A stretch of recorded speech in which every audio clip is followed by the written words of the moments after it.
देखो, हमने एक फंक्शन करा था डाटा लिंक लेयर का, वो होता है एक्सेस कंट्रोल। एक्सेस कंट्रोल का मतलब है कि लाइक नंबर ऑफ़ डिवाइसेस हैं, एक टाइम पे सारी ही डाटा भेजना चाहती हैं, तो उस टाइम में हमने जो हमारी डाटा लाइंस हैं, मतलब डाटा को भेजने के लिए, वो उसका एक्सेस किसको देना है, तो यही होता है एक्सेस कंट्रोल।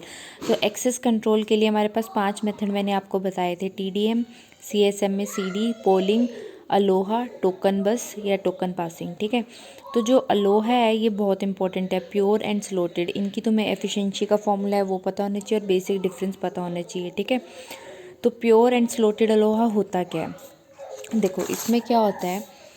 सबसे पहले मैं आपको प्योर अलोहा के बारे में बताऊंगी।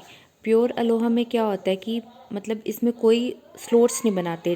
ठीक है, हम हर स्टेशन को, स्टेशन का मतलब है कि जो भी डाटा भेजना चाहता है, हर स्टेशन को मतलब जब भी उसके पास डाटा अवेलेबल होगा या जब भी वो भेजना चाहेगा वो उसी टाइम पे डाटा को भेज सकता है। ठीक है, तो allow station to transmit data at any time whenever they want.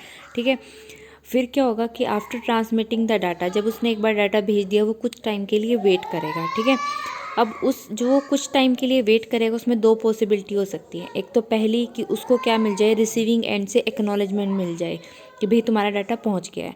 Second case हो सकता है कि उसको कोई एक्नॉलेजमेंट ना मिले। ठीक है ना, इसका मतलब है कि डाटा करप्ट हो चुका है, मतलब वो यही सोचेगा कि रिसीविंग एंड पे हमारा डाटा नहीं पहुंचा है। ठीक है, तो इसके लिए वो क्या करेगा, देखो transmitting station doesn't receive any acknowledgement with in a specified time. ठीक है ना, तो अगर उसको नहीं मिला तो वो सक्सेस नहीं है। तो वो क्या करेगा, इसके सेकंड केस में अगर मिल गया तो ठीक बात होगी। सेकंड केस में क्या करेगा, वो बैक ऑफ स्ट्रेटजी अपनाएगा। बैक ऑफ स्ट्रेटजी क्या है कि वो कुछ रैंडम अमाउंट ऑफ टाइम के लिए वेट करेगा। ठीक है ना, लाइक 10 सेकंड के लिए या 15 सेकंड के लिए रैंडम अमाउंट ऑफ टाइम के लिए क्या करेगा, वेट करेगा।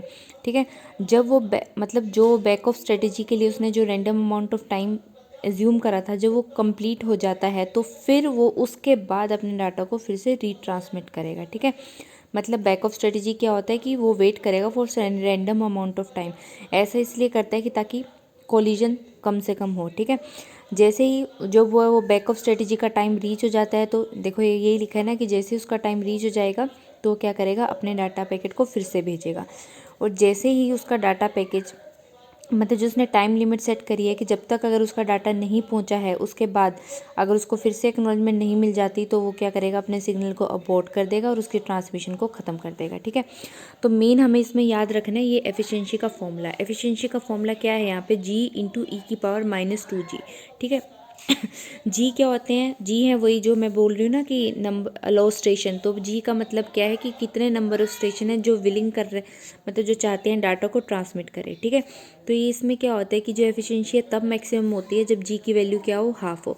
तो हम यहाँ पे जी की वैल्यू हाफ पुट कर देंगे, हाफ इंटू E⁻² है, यहाँ पे भी हाफ, ये कट गया और 1/2E हो जाएगा। ठीक है, यहाँ पे ई की वैल्यू हम पुट करेंगे, जो भी हम पुट करेंगे मतलब ई की वैल्यू याद रखना पड़ेगा आपको, ये 0.184 हो जाएगी। एंड इसको परसेंटेज के फॉर्म में हम कैलकुलेट करेंगे तो क्या होगा, 18.4% इसकी क्या होगी, एफिशिएंसी।